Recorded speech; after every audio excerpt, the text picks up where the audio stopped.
Namaste. This is the community chat. Everyone is welcome, and it's called Toxic slash Narcissistic Relationship. And I will be giving you information on it. So, when I film, I always do it inspirational first, and then I get on with the information. So, here it goes. Let's see, March the 23rd. Beyond guilt. People are happy if they can do what they think is right without feeling guilty. Romans 14, chapter 14, verse 22. All of us have made mistakes. Sometimes our failures result from our own short sightedness. On other occasions, we're swept up in events that are beyond our control. Yes, that does happen. Under either set of circumstances, we may experience feelings of guilt, but God has an answer for the guilt we feel. That answer is His forgiveness.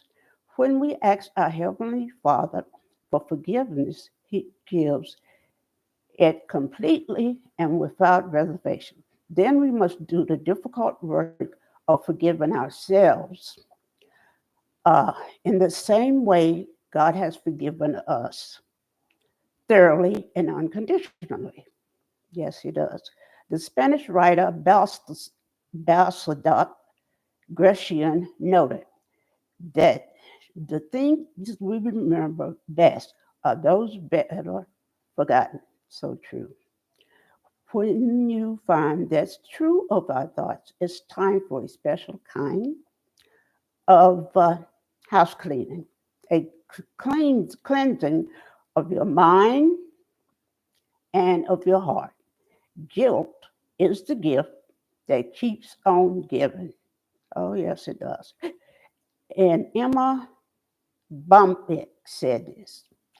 So now I'm going to give you the guidelines of the chat, and it's pretty basic.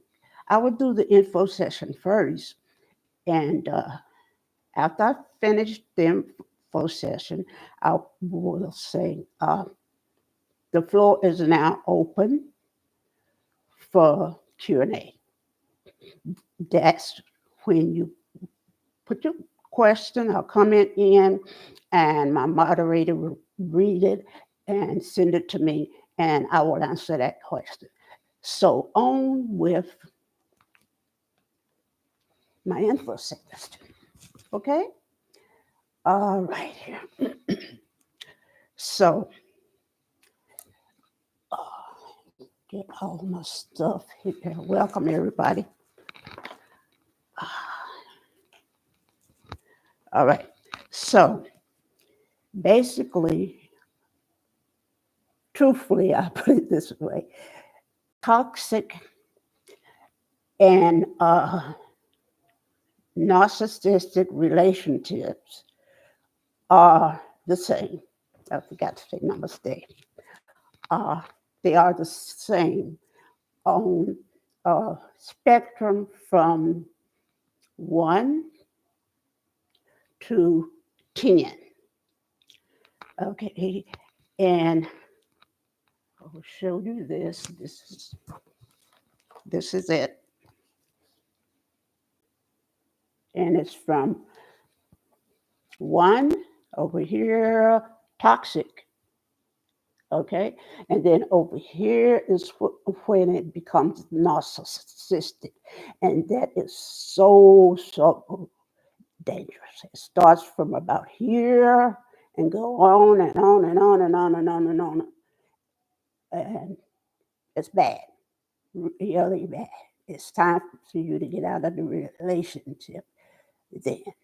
Okay, and right over here are the different types. Um, let's see, there they are, of narcissism. Okay, and so I'll give you definitions first on the toxic. Okay, over here, starting from one and then going on up to five. And when you get over five, then or you're in a danger zone. Okay, so I'll start there. Okay, now the definitions of of each. Let's see the definition of toxin first. Let me find that. Get my notes together. Let's see. That's the different kinds. Okay.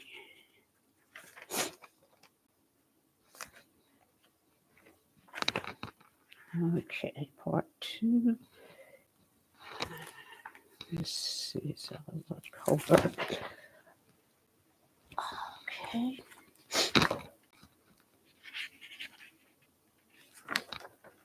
Okay. Here it goes. Just have to get the notes together. Okay, here it is.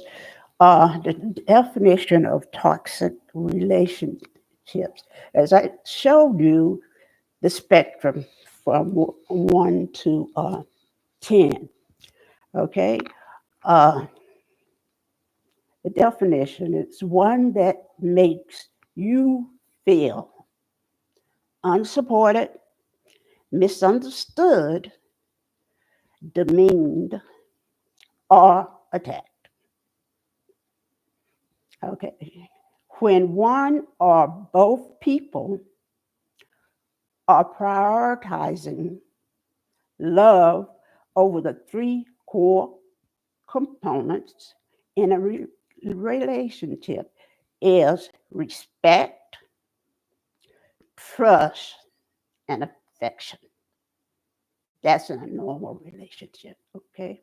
Now, this is toxic. Uh, Relationship scorecard. Uh, this is how it goes, the relationship. The keeping of score. This is when the phenomenon you are dating continuously blame you for past mistakes. Mistakes was, that was way back, maybe a month ago, 10 days ago. Instead of just talking it out, they blame you. Both people in the relationship does this, okay? The relationship begins to divide. It begins to just slowly, slowly, slowly. Okay, so uh, let's see. The next is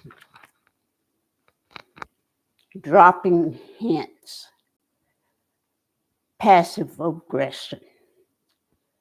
You figure out ways to basically just piss each other off every day. Okay, then number three, holding relationship hostage. When one person has a simple criticism or complaint and blackmails the other person by threatening the commitment of the relationship as a whole.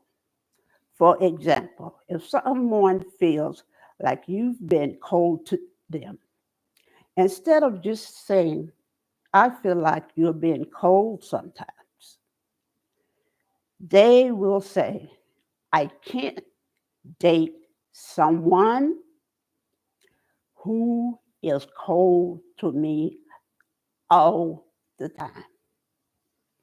They're blackmailing you when they say, and put in there, I can't date someone.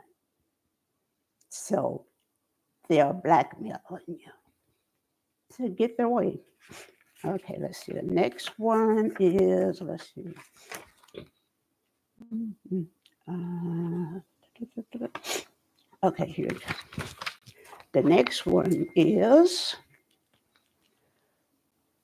number 4, blaming your partner for your own emotions.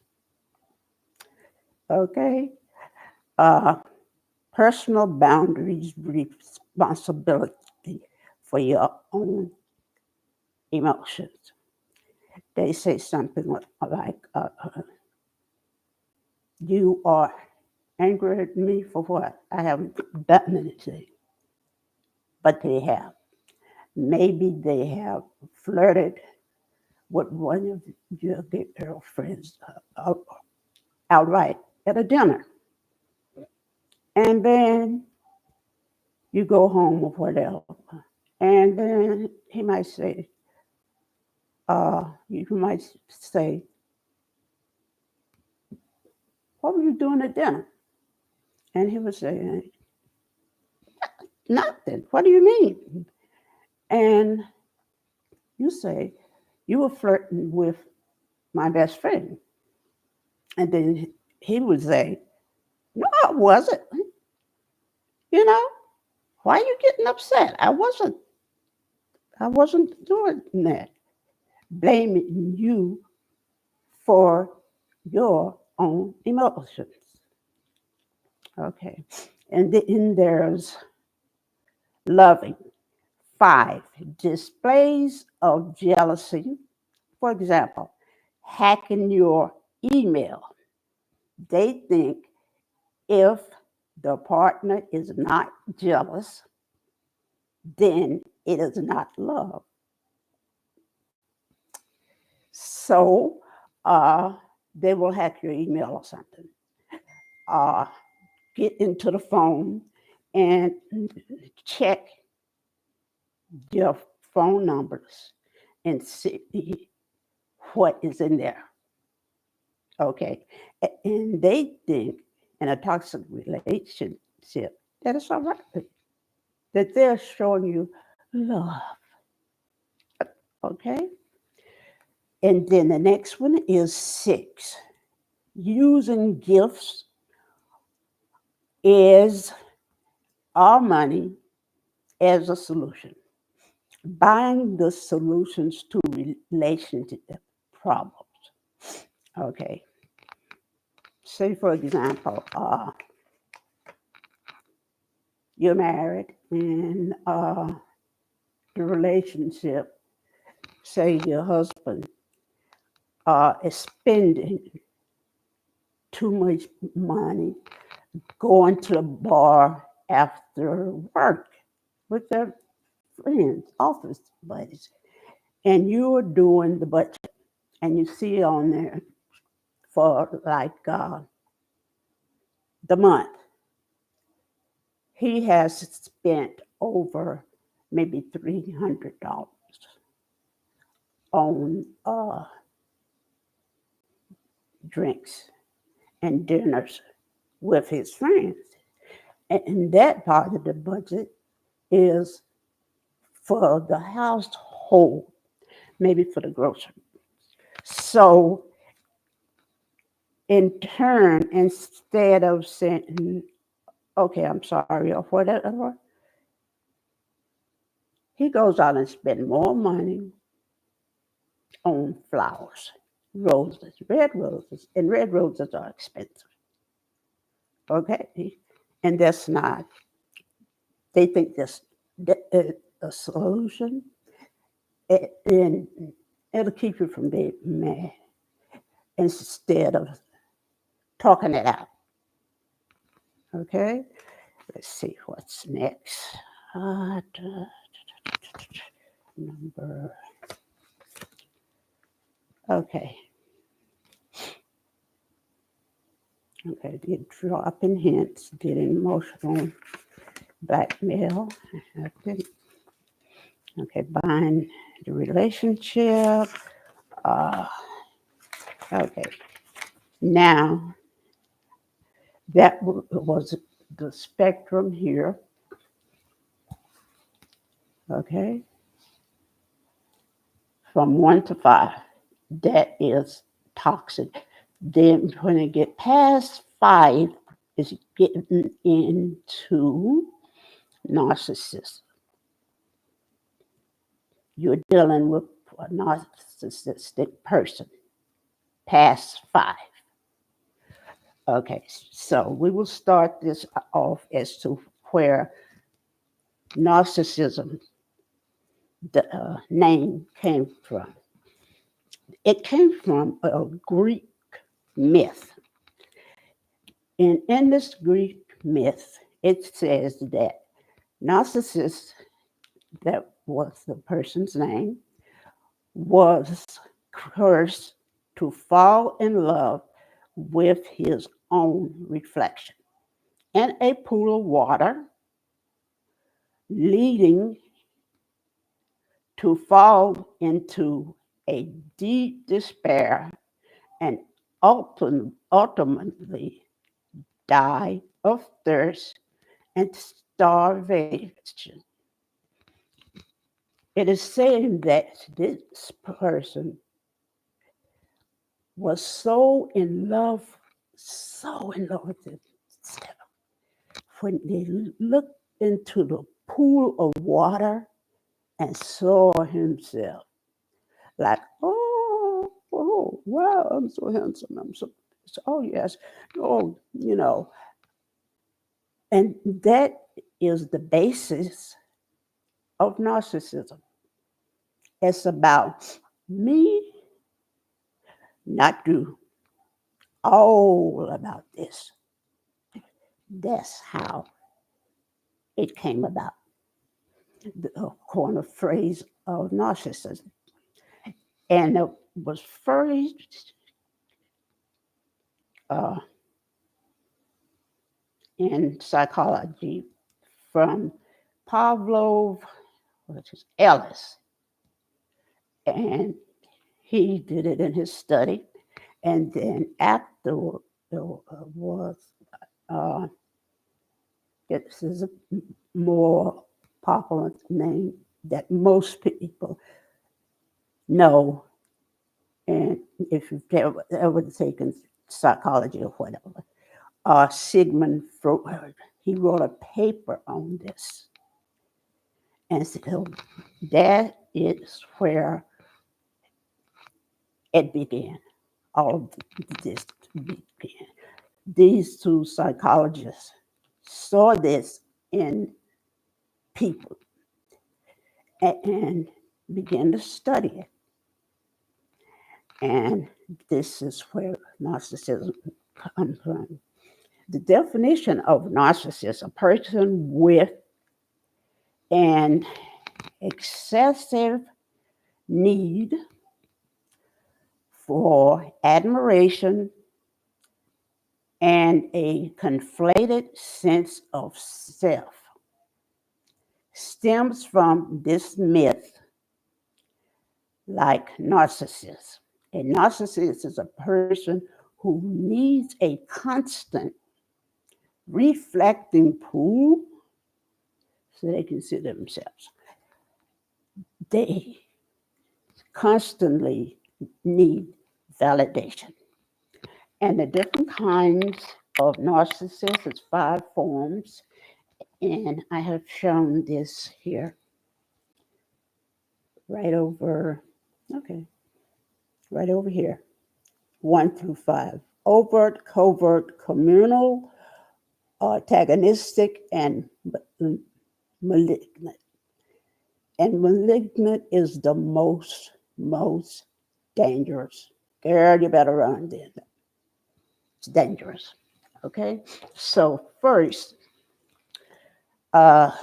overt is grandiose. Covert is vulnerable. Uh, exhibitionist. Let's see here. No, communal. Okay. Uh, but exhibition is also too, it's high functioning, and then the malignant. So I will describe these. Okay, let's see here. Okay, an overt narcissist is self-absorbed, okay, hostile in their attempts to garner attention and to get you to meet their own demands. Okay.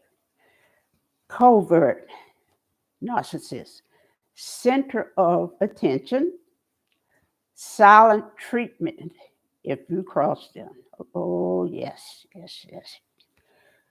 Vulnerable, vulnerable to criticism, highly preoccupied with their own perceived failures, but they try to keep this under wraps so you won't see this. Have a covert sense of superiority. That they feel they are better than anyone else, better than you, and no more than you, no more than me. They are superior to everyone. The next one is exhibitionist, outwardly confident and successful, call to action. This is the type of person that brags about themselves. You might be having a conversation about, I, I don't know, money or something, and this person will come out right and say, I have these investments in stock in this. I have a house, a vacation house in Greece, things like that. And and they will keep on talking about themselves instead of asking you questions and what you do or whatever. They don't care what you do. They want to let you know that they are better than you. So the exhibitionists, they brag. Okay, let's see here. What's next? Elizabeth, my next notes. So we're there, and okay, and let's see, these are traits. They have grandiose, again, sense of their self importance, concern with status. Yeah. They believe themselves to be special, requires excessive admiration. They're entitled. They feel they are entitled. If they, for example, they come to you and ask you for $300, they say that it's for groceries. They don't have the grocery money this time, but oh, I promise, I swear I will pay you back with the next check on so and so and so and so date, because you are a kind, given, normal person, and this is your, say, best friend. You say, I will check and see if I have that. I said, you could say, if I do this, you promise you'll pay me back? And I said, oh, I promise, I promise. Okay. You give them the money, and it is like, I don't know, 3, 4 months down the line, and you see them maybe in the grocery store,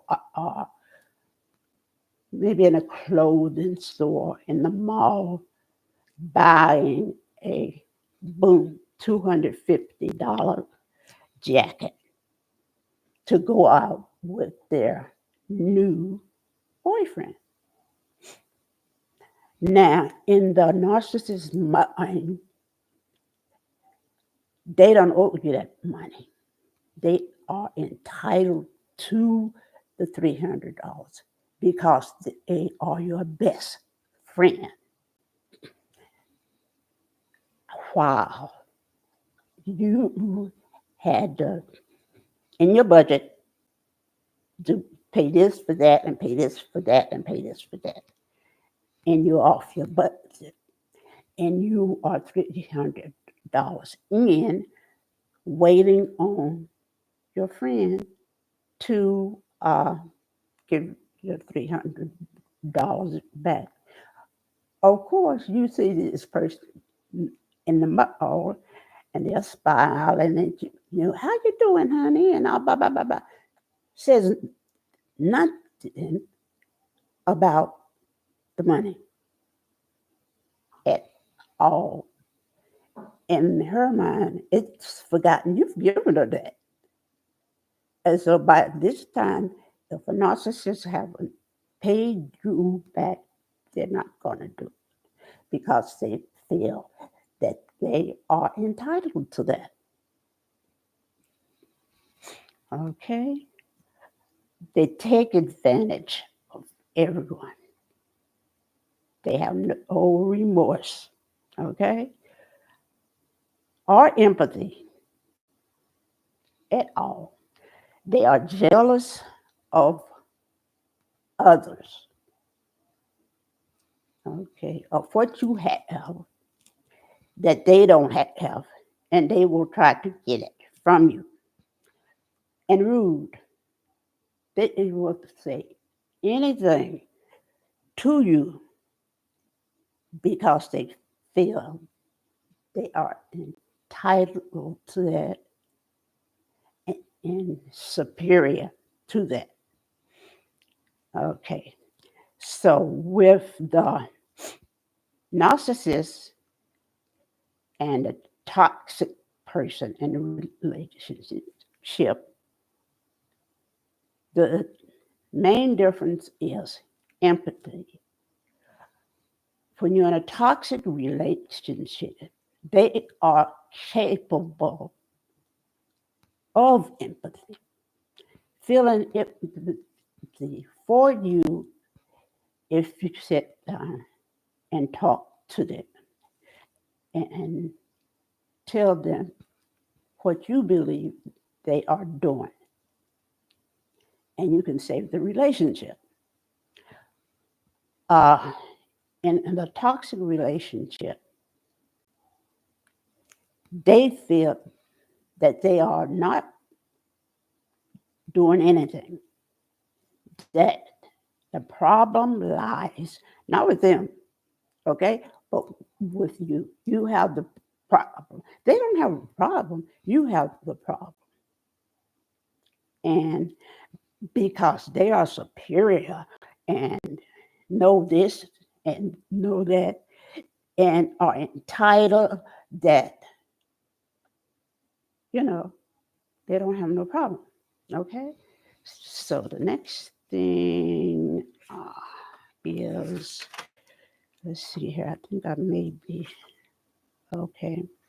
Oh, a criminal narcissist is like, for example, in church. They feel that they come first and they will, this is a subtype of the overt narcissist, lacking empathy, being unwilling or unable to recognize or identify with the feelings or needs of others outside their community, group, or cause, and they are envious of others and believe others are envious, and they are exploitative to the community. Okay, they exploit people to get what they want. They, yeah, say for example, a pastor that feels they are being kind and compassionate, sho- showing this, but deep down they are conniving and trying to control their people in the church. Say, for example, there was an incident that happened to me and my daughter, and we were going to this church, and for they appeared to be normal, and pastors seemed to be loving and kind, and every Sunday uh, they would have some type of meal after service. Uh, so we would bring something, and everybody else would, and we wouldn't have to cook, which was good at our service, and not have to cook. So it went on for a while. It went on for a while, and boom, COVID hit. Okay, and because of my immunity and rareness of my disease, I could not be around people. So I was not able to go to church for a while. So after a while, I think probably a year or something like that, uh, we went back, but because of my immunity and my daughter feeling uh, that if she got it from someone out there in the church, that she could pass it on to me when I went home. So we both wore masks. And when we came, the pastor was outside the church, shaking hands and hugging and stuff like that.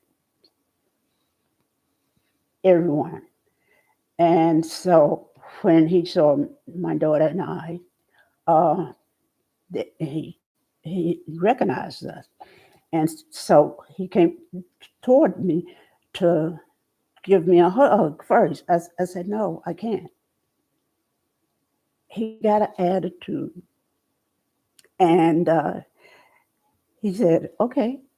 And so we were walking into the church, and another lady recognized us. And I was ahead of my daughter, and she reached out to hug me. And he answered for me, no, she can't. She can't hug you. I sort of looked, me and my daughter looked at each other, uh, and we both recognized this, the changing in our pastor. So we went to into church, and they started service, and it was like, I don't know if you just seen the Stepford Wives like that. It was like they were robots, and they sat far apart from us. Okay, and it was that way with us during the whole service. And then the other person came in a little bit later, and she had a mask on too. So it was three of us in a mask, and the rest of the senators and had no masks on, and they treated us different, completely different. And this it is how communal narcissism works. Okay, the last one, uh, malignant narcissism is the most dangerous one. Uh, Also known as psychopathic or sociopathic narcissists, ruthless and cunning. And there is always chaos, causing chaos in your life, uh, family, with people that they work with. You can feel it, okay, with the malignant narcissists. They are parasitic. They will, if they have to, kill and destroy others.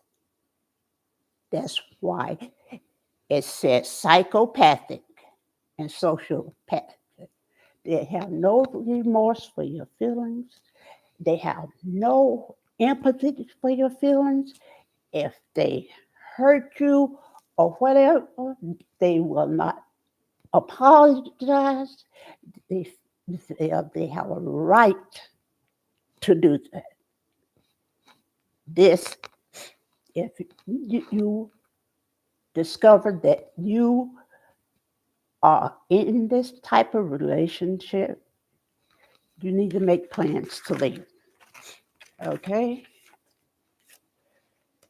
Let's see what else. Oh, they will isolate you. A narcissist will. Now you have me. You don't need your friends. You don't need your family. Don't let them isolate you completely. Okay? And things to do if you discover you are in a narcissistic relationship. First, don't let them isolate you completely. Tell someone you can trust about what's going on. Maybe a trusted friend or family member in secret. Okay, don't try to change them. And the last thing, cut all ties. That means no Facebook, no all these media things, no calling, nothing. Because if they can get to you after relationship is over, they can, they're charming, narcissists are. They can pull you in until you are under their feet back. And the thing that will happen is that you need to make a plan to get out of the relationship. Don't tell them you're leaving. Do this, especially if you think it is a malignant narcissist, because they are capable of hurting you.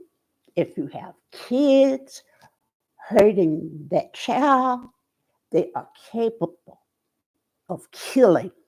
You understand? Get out. If you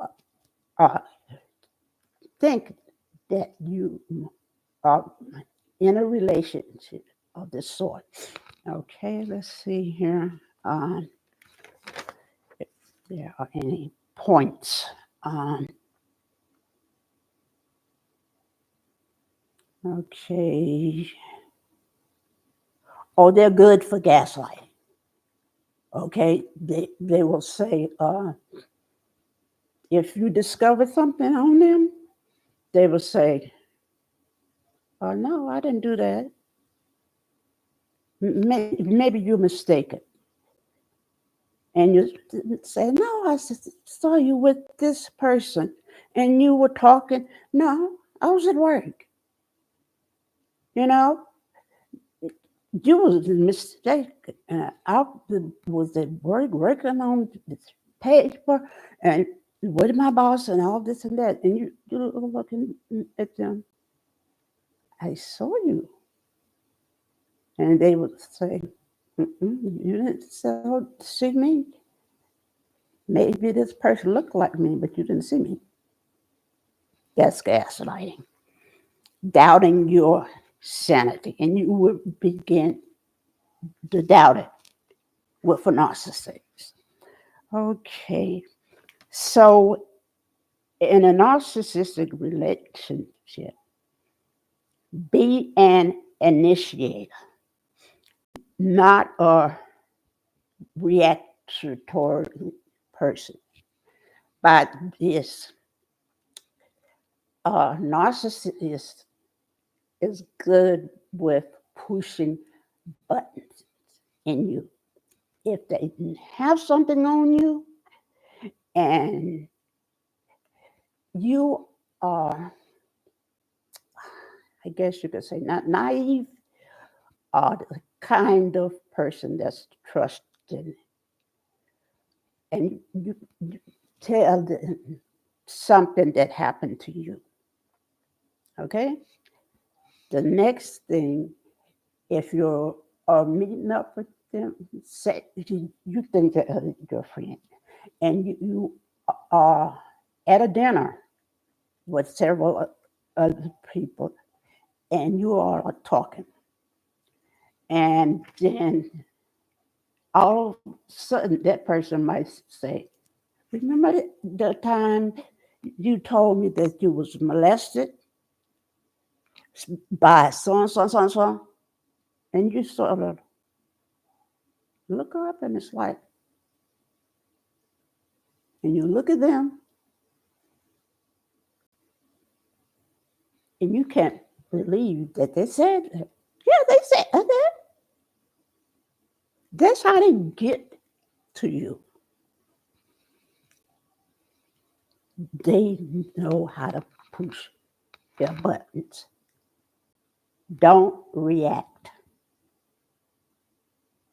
Don't react. They like to see the reaction of your face once they push the button on you.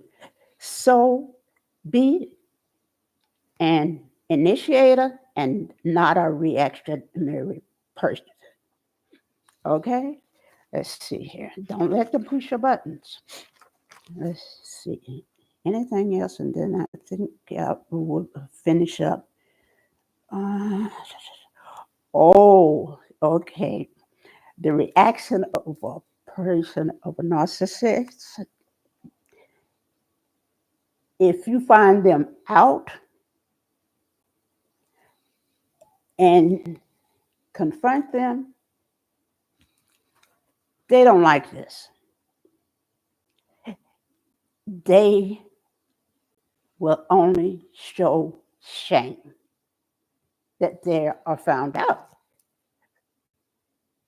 by what they've been doing to you, or Mary Joe over here, and all this and that, and they are called out that you look like a child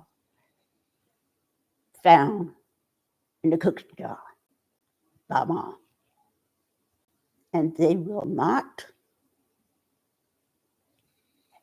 have remorse. They will never apologize. Never. Okay?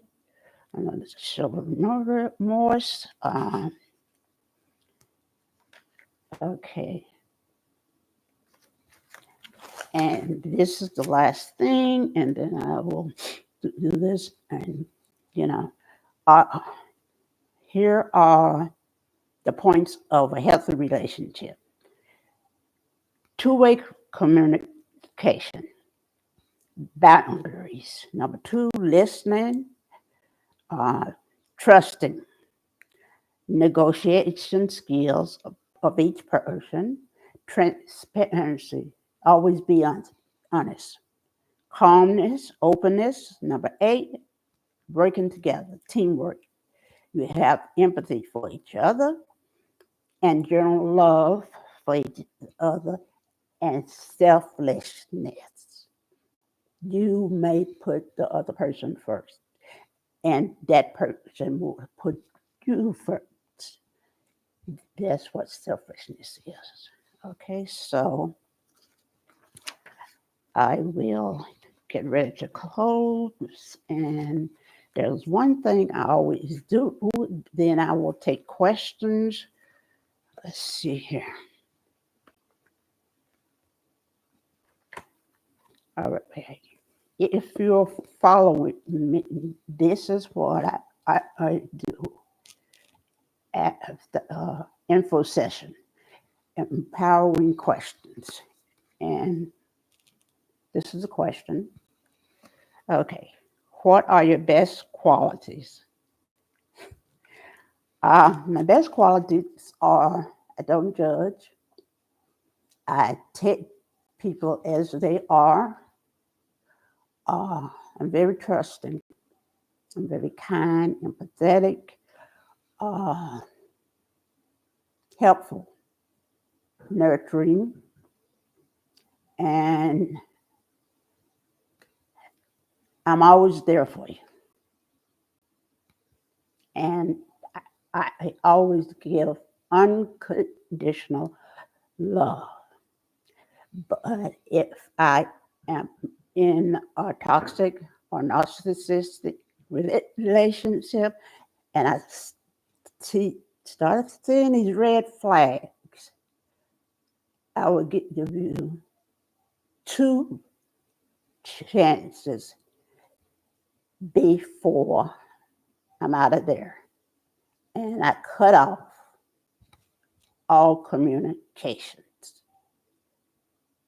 That's my qualities. The floors are now open for questions. So please, all comments. So if you have a question or comment, put it in.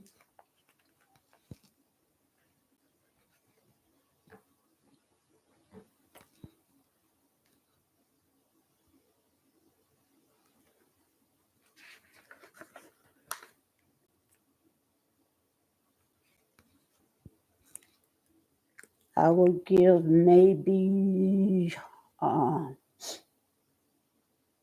10 or 20 more minutes for questions or comments, then I will end it. So anybody else that will be coming in, please. I don't see any questions. Okay. All right. I would I would give them 10 more minutes and then I'll close. All right. Yes. Just tell me when to round it up and I will.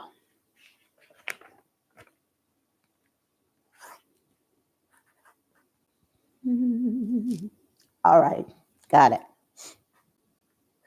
5 minutes.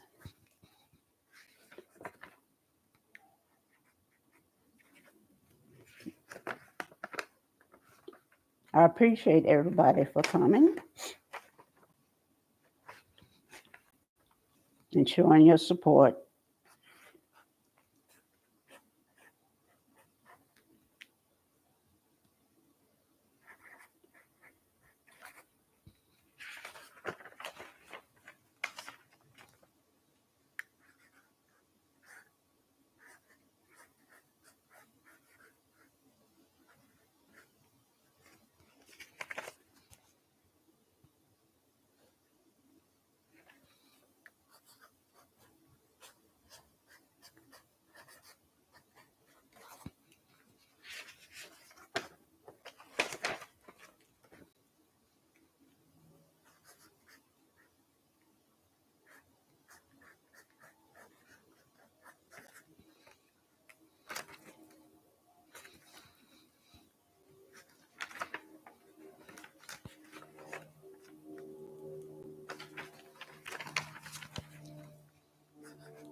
On the 29th, everybody, we're having uh,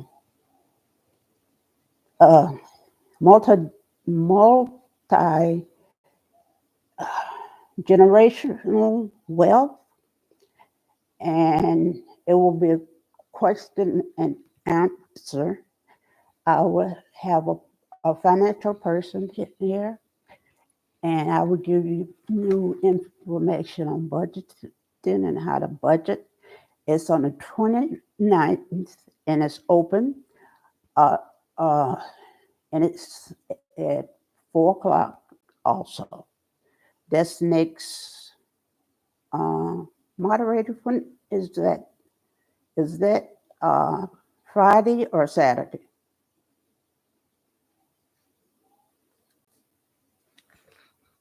Could you tell me, please? Is that Friday?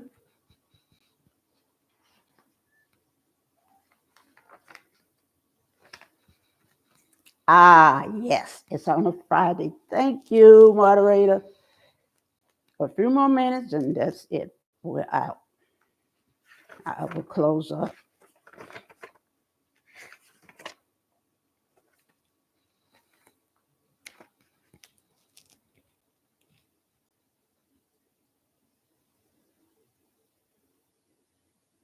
When it's 5 p.m., I will shut down. Okay, moderator.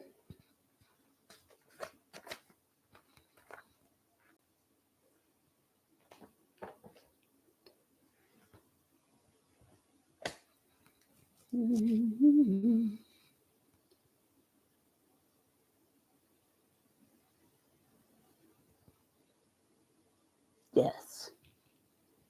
Thank you, everyone. And thank you, moderator. You were A1. Very good. So, thank you for subscribing. And please like and thank you for coming. As I say, take care of yourself and each other. And please pass this information on. Thank you. Good night. Very good. You did good.